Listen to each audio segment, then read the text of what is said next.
Hello, everyone, and welcome to another episode of the Safe Space podcast. I'm your host, Samuel Masakoe. And I'm Joy. And with us today, we have a very beautiful guest. Her name is Ramatulai Jallo. She's a nurse and a mental health advocate. Ramatulai, please introduce yourself. Thank you, Joy. It's a pleasure to be here. I'm Ramatulai. I am a registered nurse currently working at the Tanka Tanka Psychiatric Hospital. I'm also a final year student specializing in mental health and psychiatric nursing.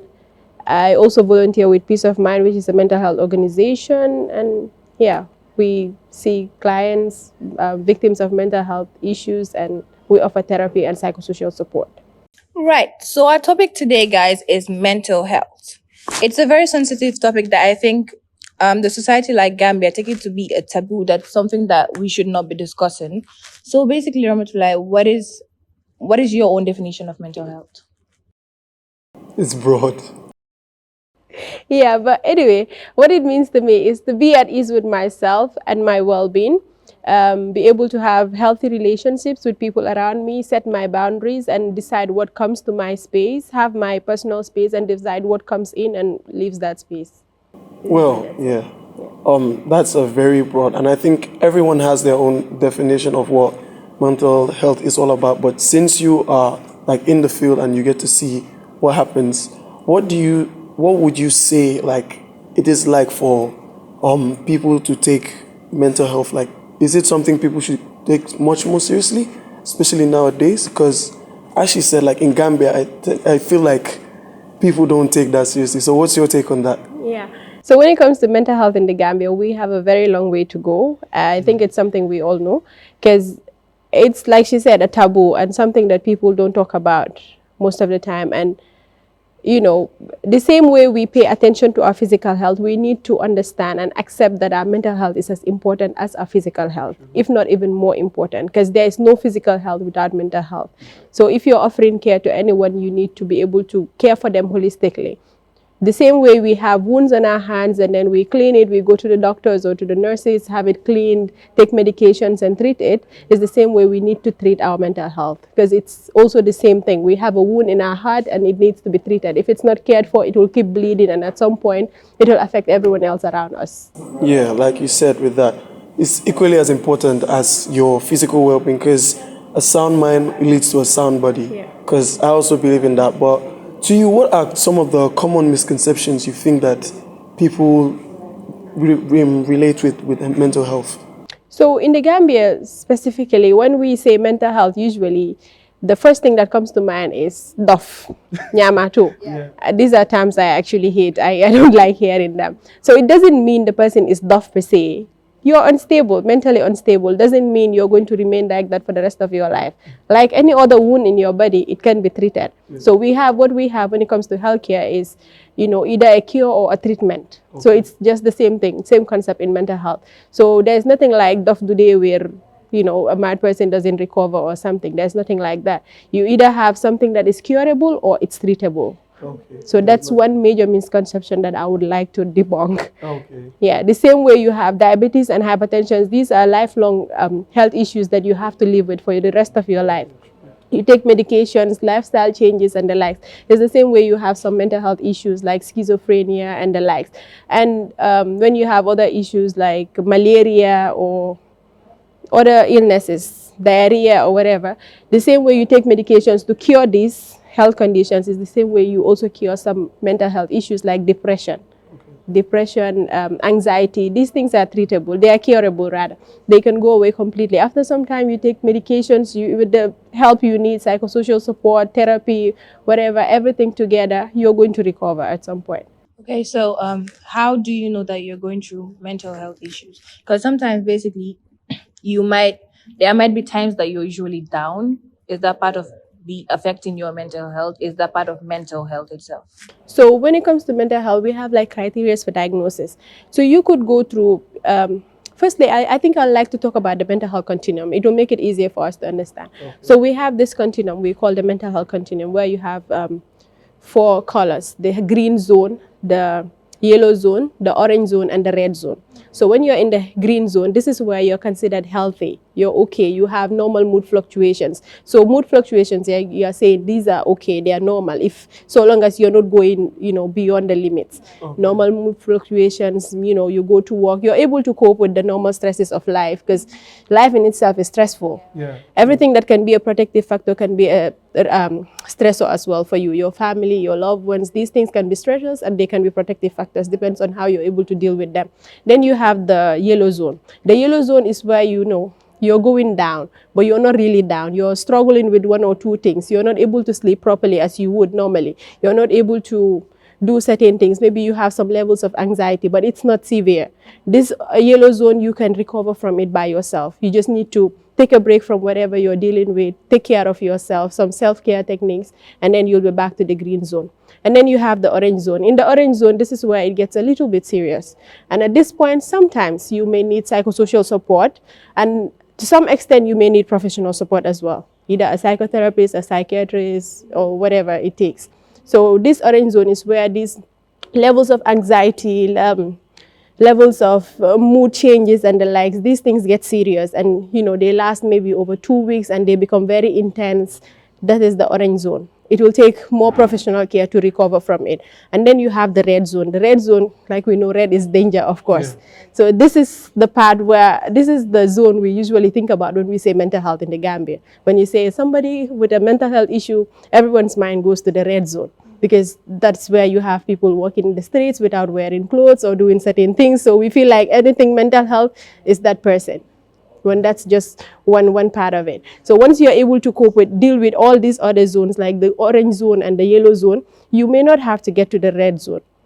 So the red zone is where you have all these symptoms that you experience, they become severe. When you deal with these things for over 6 months, then you can be diagnosed of something. You're depressed, you're constantly having a low mood for 6 months. You're constantly, and it's not just one symptom as well. You can have low mood, you can have sleepless nights, but it has to be more symptoms, like 3 or more symptoms constantly for 6 months.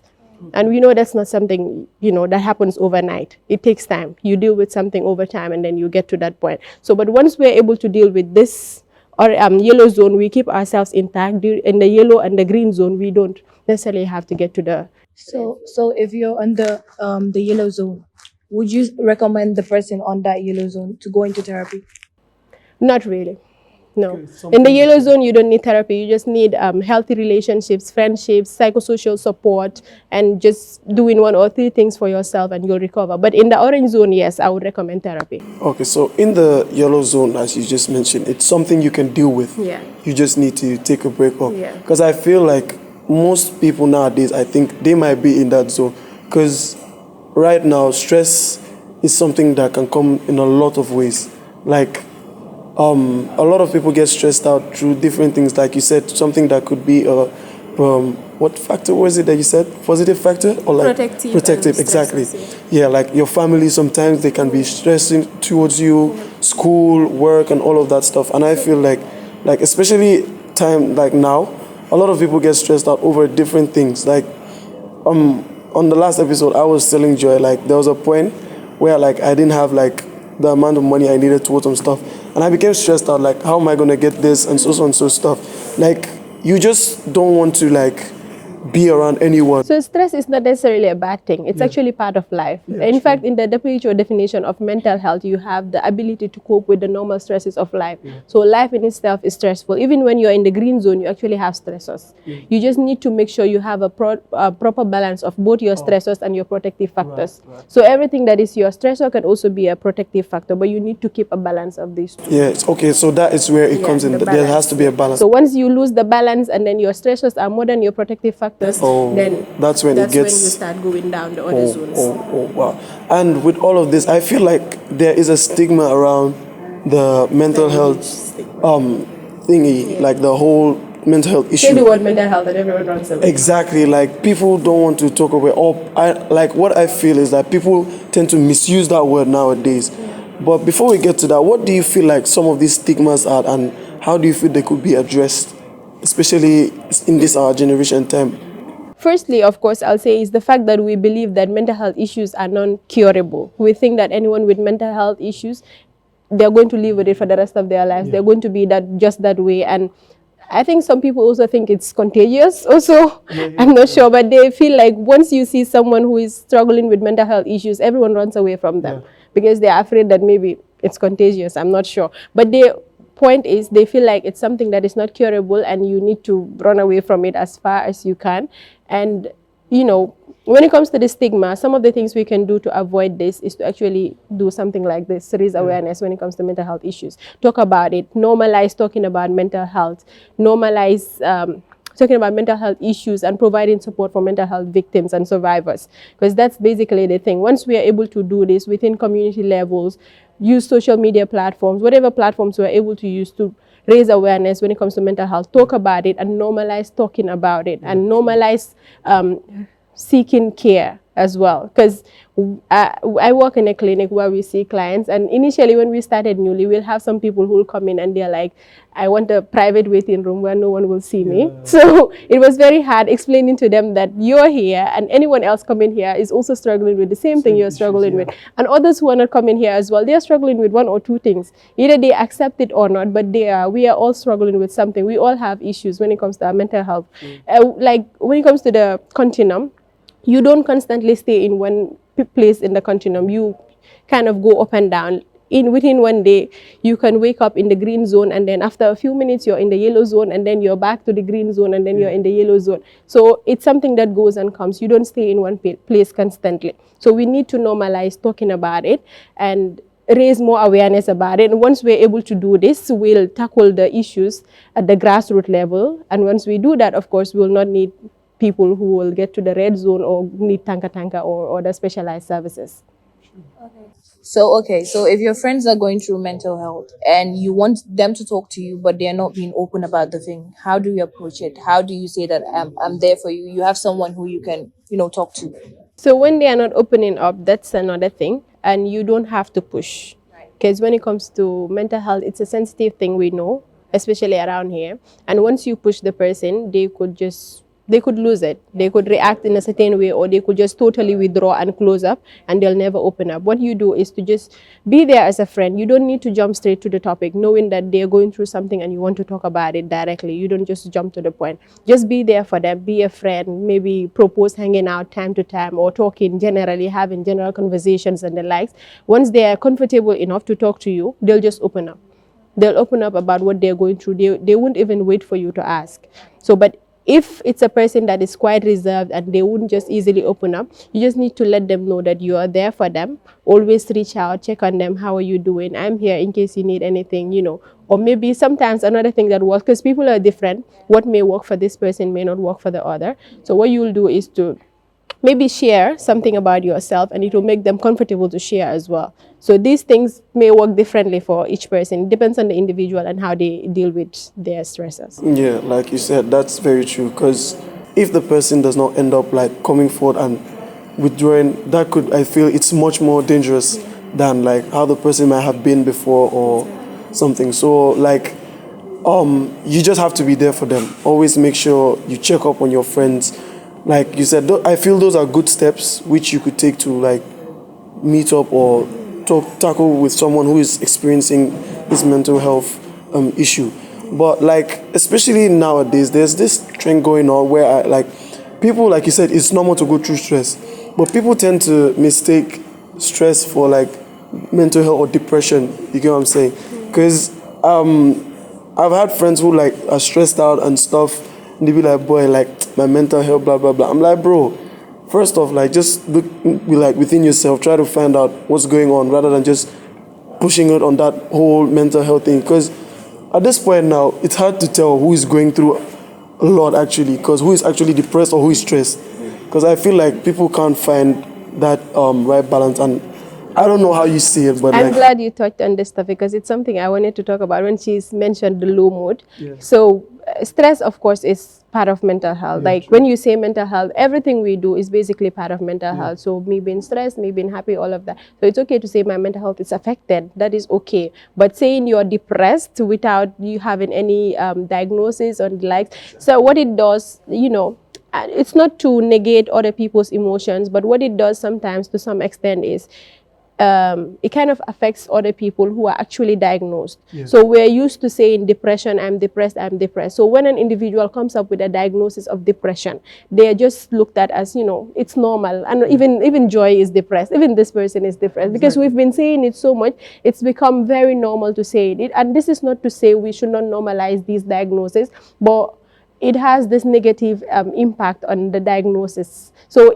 an individual who is diagnosed with depression comes up with their depression and they're just looked at as, don't worry, you'll be fine. It's not, exactly, it's not taken seriously because we're used to hearing the word depression.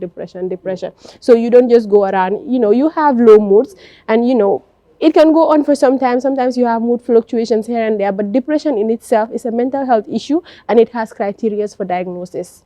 Just having a low mood is not sufficient to say I am depressed. Yeah, because like she said, everyone goes through their moods. Like, it happens to the best of us. There are some times in the house, like my brothers can bear witness, I just want to be by myself. You're stressed out, don't want to speak to anyone for days, but eventually I get over it. And yeah, like, rather than going around saying you're depressed, and it tends to affect, like you said, those who are actually depressed and their condition will not be taken seriously. Because I feel like it's a word that is being used around a lot. Like, you talk about I'm over depressed lady, boy, come over Amsterdam. I'm like, bruh, you're not depressed, stop playing. But even at that, the person might be, but since everyone is playing around with these words, like, you don't get to know who is actually depressed and stuff. And if they are not taken seriously, of course, they can't get the care and the support they need. Exactly. So with that, you have to be very mindful of what you say. You have to look exactly how it's one word. And one period that affected everyone is the COVID-19. And like, since you were in the field, I wanted to like help us know like how that issue, the whole mental health scenario was like in the COVID-19. You could even give us your own experience, because I feel like during that point, everyone had their own fair share of their own stress and everything. So how was that like for you? And maybe you could tell us in general, since you're in the field. So during the COVID-19, of course, personally, I wasn't working at the time. I was working somewhere, but because of the COVID, we closed down and I was home full time. And I think I had the best times of my life during the COVID. Funny, because some people would say it was very hard and all, but I enjoyed it. Staying at home, I was mostly in my room. I did a lot of research. I did a lot of learning during that period. In fact, that was the time I actually did a lot of research on what mental health is, learned a lot about it, because you go online on YouTube, everyone is talking about mental health. And then this inspired me. It was after the COVID, immediately after the COVID, I started studying mental health. And we know, especially in the Gambia, we're used to having these social networks, very strong social networks, where we're always having gatherings here and there, everything all over the place. We are all over people. But during the COVID, it was different. It may not have been like it affected the West, of course, but it was still different. We had to stay home at some point. We had to restrict some of these gatherings, and it was hard for some people. The curfew, it was hard for some people because we are not used to it. Being alone, not everyone is comfortable with their personal space. So it was hard for some people, and of course it led to some forms of depression for some people, and it was really hard for some, but I think it was also healthy for other people, and generally, globally, I'll say it was a very good thing, because it kind of allowed us to talk about mental health and what it is, and it gave birth to a lot of initiatives that promoted mental health awareness and support and providing care for mental health survivors of mental health issues.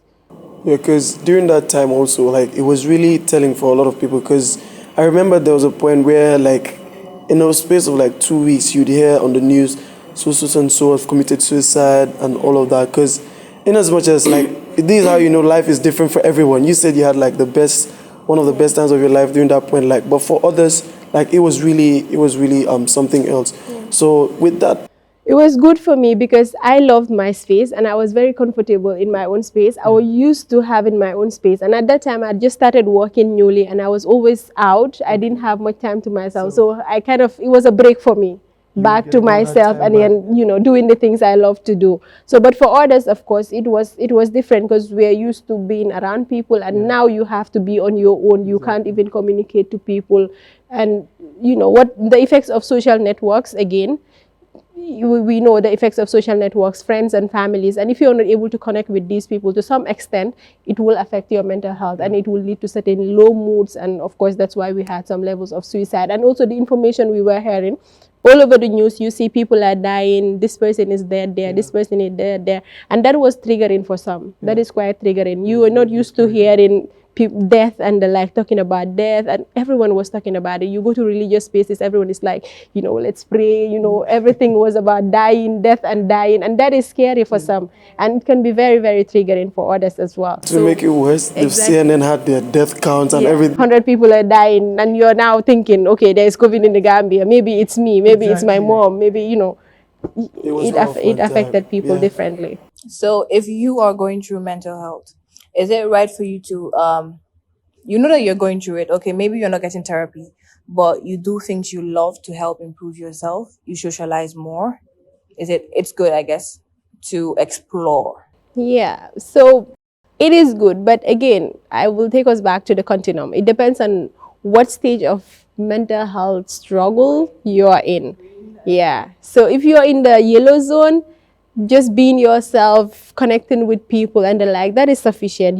Hopefully you'll recover from it. But if you're in the orange or the red zone, of course you'll need professional care, no matter how much efforts you put in individually. I mean, that plays a great role, because accepting that you're going through something, that's the first step in taking care of your mental health. Accepting that I am going through this and I need to do something about it, and trying to seek care, like look for information or whatever you can to help yourself. That plays a great role, and putting in the efforts individual, that plays a great role. But to some extent, when you're in the orange or the red zone, you need professional care. No matter how much of this you do, it will not be sufficient. You will need professional care. And when it comes to professional care, you have the psychotherapy, the counseling and the likes, and then medication as the last choice. The psychiatrist is like the last choice. So you will have to go through therapy. If that works for you, then you're fine. If not, you'll need medication. And medication as well, sometimes you'll need to blend it with psychotherapy and the likes. Okay, so what are the 3 things that are bad for your mental health? Me personally? Let's say generally. Right.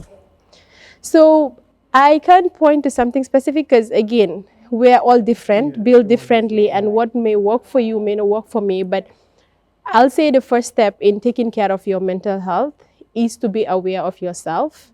Accept yourself, learn about yourself, know yourself, your emotions, the things that make you feel good, the things that make you feel bad. If you know these things, it's easier for you to avoid what is not healthy for you. Know that you're in control of your space. It's like your mental health is in your hands, and your mental health governs your entire well-being. And it's in your hands. You decide how to take care of it, what you let in. It's like a piece of land. You have a piece of land, you own it, and then you decide who comes into that land and who leaves from the land, and then you control everything in there. You know, this is my land, and this is what works in my land, what grows here and what doesn't grow here. So I decide what comes in here and what doesn't come here. Self-awareness is everything. So yeah, like with that, there was a question I wanted to ask, but you already answered in what you've been saying. Because yeah, like you said, it does affect everything you do, personal or professionally. And like with that also, like I said at the start, a sound mind leads to a sound body and all of that. But with one of the biggest things right now, social media, and how do you think that has like affected the mental health of a lot of people? So again, like any other thing, there are positives and there are negatives. You know, for some of us, we've learned a lot through social media when it comes to mental health. But for some of other people, we are struggling so much with our mental health because of the impact of social media. You go online, I see Joy posting beautiful pictures of her best moments, and I'm like, oh, Joy is living her best life every day, thinking it's an everyday thing, when in fact, maybe it's just a coping mechanism for her. Who knows, maybe she's depressed or dealing with something, and she's just coping by taking that shot, or that's her way of helping herself to recover or something. So social media, it has its positives and its negatives. And what I will advise is, if at any point you feel like you're losing yourself because of social media, take a break. I do that a lot. After some time, I'm just totally off WhatsApp, or I have this other number that I sometimes go and use WhatsApp because I need to use WhatsApp. I use that one. It's just my close circle that knows the number. So yes, if not, I'm totally off WhatsApp. Okay, yeah. Like with that, we've seen it with a lot of these influencers and stuff. When they get these negative comments, leads to them like deleting their accounts. We've seen it with these artists, footballers, and the likes. Like some people are just there to like ruin your day and stuff. And some of the words, like you said, not everyone handles words like the same. Like what you said, someone you can tell someone you're a bad person. I might take it and laugh it off, and to someone it like you've greatly hurt them or something. Yeah, like that's why people have to be careful with the choice of words, either online or because verbal abuse also leads to like a dent in your mental health. Like I said, I would like to say something. So, when we are being careful of what we say, it's also important for us to be careful of what we let into our space. I feel like we can't really control what other people say to us. We can control what we can say to people, but we can't control what they say to us. So it's important to set boundaries, to have healthy boundaries around you. You decide what comes into your piece of land. This person is healthy for me. She comes in, I connect with her, we can be friends. But then we connect and I realize it's not healthy for me. It doesn't take me time. I just cut you off. And, you know, cutting off, of course, there are ways to do it and all. You have to do these things in a healthy way. Yeah, true. You know, make it clear that this doesn't work for me and I cannot deal with this. So, yeah. It may not be easy, but you have to. Exactly. Yeah, like I said earlier, when it came to your mental health and your personal and professional, do you think like work environment also contributes in your mental state? It does. It does play a great role. Everything we do, our home, our families, all of these things play a great role in our mental health. And our workspaces as well, because for some of us, we go to work, we spend longer times in our workplaces than we do even in our homes. So it's important to be in a space where you enjoy working, you enjoy the work you're doing, and you, the people you're working with as well, you find that they are healthy for you, you're connecting with them in a positive way, and you know, everything about your workspace, the place you're working in itself, it has to be something that is healthy for you. Because it affects, sometimes you, one of the symptoms of mental health issues is overworking. Overworking or being unproductive. So you see, when it comes to, like I was saying, it's different for people. So you see, one thing can be a stressor for someone, and it can be a protective factor for another person. So overworking is a symptom, and being less productive is also a symptom of mental health issues. So you need to, you know, set clear boundaries, take care of yourself, decide what works for you and what doesn't work for you. You're in a workplace and you feel like it's not healthy for you. Take a break, leave or whatever. If you can't, take a break, because sometimes you can't, of course, so you have to. Exactly, that's why I'm saying if you can. So if you cannot, of course, you need to come up with strategies where you can still keep yourself grounded while you are there. With that overworking, I feel like my UTG students can relate to that, because even as students also, we have our fair share of like stress and all of that, because I am one of them. I'm telling you. I am a full-time student and I'm working a full-time job. So God is really strengthening you, because like sometimes I find myself breaking down anyway. Yeah, like school also can also be a factor that leads you. Major stressor. Yeah, you see, she can relate. It's a major stressor. I have friends in the university, and I'm telling you, every semester we fight for our lives. We do fight for our lives. Like, in as much as we have to like learn and all of that, but sometimes also like the school environment, like sometimes you wake up no motivation to go to school at all, but you can't just get up and like say, nah, you can't go to school. Because some of our parents don't understand that. Like, coming to that also, like the whole mental health, and some of our parents like debunking like that's stigma. Like, we were saying it in the last episode, where some parents be like, you're too young to be having stuff to be stressing over. Because you're young, you don't have stressors. Yeah, exactly. I know that feeling. Like with that, like I feel like it's something that it really has to be addressed. Yeah. Especially. So when I was saying mental health awareness and destigmatizing mental health issues, it starts from the homes. Before we even get to the communities, we start from the homes. As conscious parenting is one of them. And then, you know, as parents, talking to your kids, and just because I'm a child, I'm maybe 15 or 10 or 7, doesn't mean I don't have stressors. Maybe I want a toy, I can't have it. That's a stressor for me. Because at that point, that is what is important to me. It's valuable for me and I can't have it. So I am bound to be, you know, stressed about it. So we have a lot of things that affect us. It doesn't mean that only the older people are affected by mental health issues. In fact, when you look at statistics globally, you see that adolescents are usually more affected by mental health issues. There are severe cases of mental health issues within the adolescent age, because they go through a lot. There is like a lot of hormonal changes and the like. These things alone play a great role. Plus, you have other factors around you as well. Yeah, they take it as like young people, we don't have things to worry about. Like, You have this work that you have to do, especially like in my case, like right now, as I was complaining before we came on set, this week is going to be a very hectic week, but we thank God. But like with all of that, we feel like our parents have to take much more time and take it seriously, like Conscious parenting. Exactly. Not just being a parent for the sake of being a parent, but actually being an actual parent. Exactly. Conscious parenting is very important. It plays a great role. Yeah. We really wish we had more time to talk on this subject, but she has really brought up some good points, and she's made mention of some good stuff like awareness that is being brought up about mental health nowadays, that especially in this time, people don't tend to take it seriously. So awareness, and in everything that we do, there are walks, social media, and you have your friends around you that are always going to be supportive. So make sure you always open up, and it's not going to be easy, and take your time.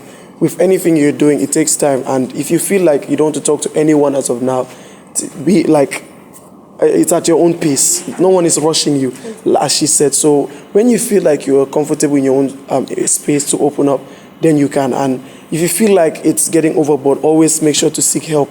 And yeah, Joy, any final words before we leave it off to her? Okay, so basically my final words would be, she touched something on career paths. Basically, we talked about it on the last episode, which is do something you love and you're passionate about, because you don't know where it might take you. And stop trying to be someone that you're not just to fit in. Because I think it will also affect your mental health in some ways. Yeah. Embrace your unique qualities and, celebrate what makes you different. And thank you very much, Ramotulai, for coming to. So any last words? I learned a lot. Last words. I'm glad you did. So it was a pleasure to be here. I'm glad I could do this. And also, I'll just mention, I'm volunteering with Peace of Mind, and we have this project with UNFP at the Bundung One Stop Center. There is a space there. We see clients for free. Okay. We offer psychotherapy for clients. Whoever is struggling, you see that you're struggling with one thing or the other at some point, if you feel like you need it, you can just contact me. We'll book you an appointment, and the sessions are for free. Okay. It's for everyone, yeah. So yeah, you've heard her. It's for free at Bundung, right? Yeah. So please make sure to stop by, no matter what you're going through. We'll try to get your contact details about the organization linked down below and in the description box. So once again, thank you for tuning into this episode of Safe Space Podcast. I've been your host, Samuel Masakwe. And I've been Joy. Please stop telling your friends, like, then if you see them doing this and this, hey, side of no, but stop it. It's affecting them, right? Yeah, so, right. And we thank you once again, Ramotulai, for coming on. Thank you. The pleasure is all ours. So, once again, make sure to follow our socials. We'll be dropping questions, question box that you'd fill in and other stuff too. So do make sure you follow our socials, the Safe Space GM on Twitter and on Instagram. So till we come your way next time, thank you and have a nice time. Bye. Bye-bye.